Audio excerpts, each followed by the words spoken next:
T-Wolves, and welcome to your Friday Sports Report. I'm Kira Cox. And I'm Gustav Mountjoy. We have a busy show today with a preview of our football team's playoff opener and a volleyball's regional playoff win.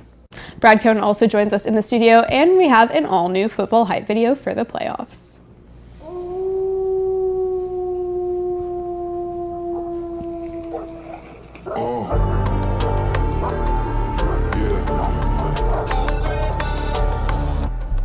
I was raised by the wolves, ain't play fool, run through the night, playing with your life, one gets the pack, that's rich in your life. Thank God for resetting skills. Yeah, play it right. I got loyalty and blood, I do anything for love, and everything for us, doing everything like everything ain't been too much. You know my favorite time to come through for you is the clutch, last second with a rush.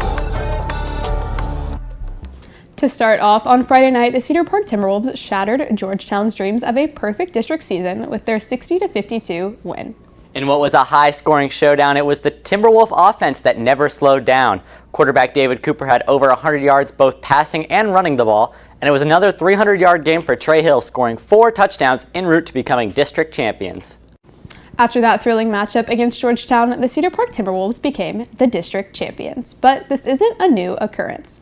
Over the 26 years of Cedar Park football, the Timberwolves have been named the district champion 13 times. But this championship hits even closer to home for some members of our Timberwolf family. I saw my brother in the stands, and I I kind of wanted to do it just for him. I saw him up there just kind of cheer me on, and that was the first person I looked up to whenever we got to hoist that trophy up as a team. That's senior defensive end Brooks Buford, a 3-year member of the Black Rain defense. But before he became a member himself, he was one of the Timberwolves' biggest fans. His older brother Blake was on the Timberwolves football team in 2012, a year they won both the district and state championships. I actually remember the night going to Jerry World, and just remembering the joy. I think honestly remember me crying and just having just so much emotion for him and just for what he and that team accomplished. But Brooks wasn't the only current Timberwolf who grew up surrounded by the Black Rain. Jamal and Jaheim Porter's older brother Javion was a part of the team when they last won the district championship in 2020. I just remember the feeling for him. It was really good. He got to celebrate with his team, and it was a special moment for him. So when we did it, I just it was parallels, and it was exciting to be able to win with our entire team that I grew up with. So. While Jamal, like so many others, eventually got the privilege of being a varsity Timberwolf himself, because he has been surrounded by the Timberwolf family since he was a kid, the Cedar Park coaching staff has gotten to see him grow up. I've known the twins for a long time, through Javion originally. I've seen them grow up, and Javion grew as a person in this program, became a great player for us, and I can see Jaheim and Jamal both trying to live up to that and play just as hard as he did in conference. Getting to grow up following the same path and having as many parallels as Jamal, Jaheim, and Brooks have to their older siblings is such a complete circle for these Timberwolves. I just kind of felt like him in a way because that team was so bought in. I feel that's kind of what we have and what we have set the standard to this year, and hopefully that just keeps going on because this year just our team is so connected, and that's just I felt the way they were. Brooks isn't the only one who saw that similarity to the teams. Coach Barksdale said that the brotherhood the boys have this year is just as strong, if not stronger, than that of the state appearance teams. The biggest thing about this group that's very similar to those two, and I think even stronger this year, is their chemistry, their bond with one another. We talk about brotherhood this year being a big thing amongst the football players, and they have done a great job building that brotherhood and that chemistry, and that's one of the key components that both of those teams had. Congratulations to the Cedar Park football team on their district championship. We will have a preview of tonight's playoff matchup against Tyler coming up later on in our report. Now on to our volleyball team, who after their Tuesday night win against Liberty Hill have punched their ticket to the state tournament. The Lady T-Wolves swept Liberty Hill in 3 sets in dominant fashion, with standout performances from Joy Udoye with 19 kills and Caitlin Hughes with 19 assists, powering Cedar Park past the Panthers to become region champions and back into the state finals. This will be the second straight appearance for the girls in the state tournament, and the ladies are working hard to avenge last year's finals loss. Head coach Lori McLaughlin says that from the moment they stepped on the bus after finishing second last year, the goal has always been to get back and win the title. before we even loaded the bus coming back home from Garland last year, because I had so many girls that were returning on the roster, and the girls were like, we're gonna do everything we can to make it back, and they're. The girls will take on Friendswood Saturday at 1 p.m. at the Leonard Merrill Center in Katy. Tickets for the game will be $10, and though it's a drive, the ladies would really appreciate your support at their state semifinal game. Coming up, Brad Cohn is in the studio for a preview of the football playoff matchup against Tyler right after these game announcements.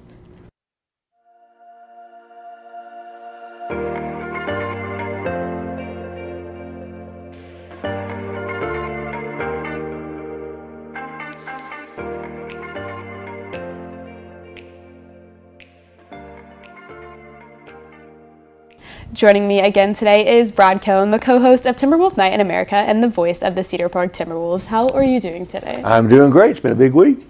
So tonight is the first round of playoffs for the Timberwolves, a matchup against John Tyler High School. Tyler has a 3-3 record, but they do have a lot of talent in their district. So what should we expect to see tonight?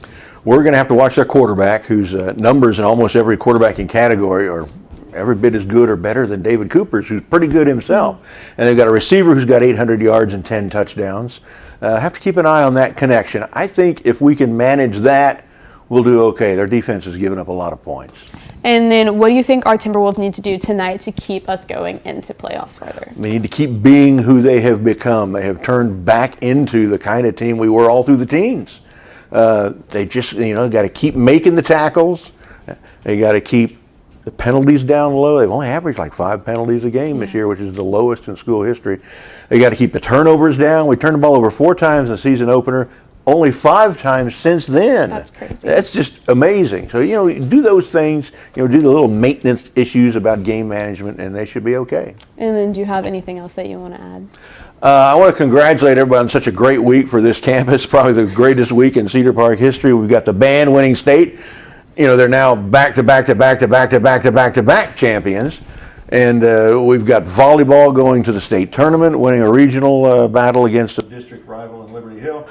3rd time they've beaten them this year. We've got the women's basketball team, the brand new coach, J.C. Morton, making her debut. First home game was the other night. They won it. They won on the road against Westwood, so they started 2-0. So all kinds of great things going on this week. Awesome. Well, thank you so much for coming out to the studio this morning to join me. Make sure to come out to Gupton tonight at 7 p.m. to see the game live. We need to pack the stands to support our guys in the playoffs. We'll be back.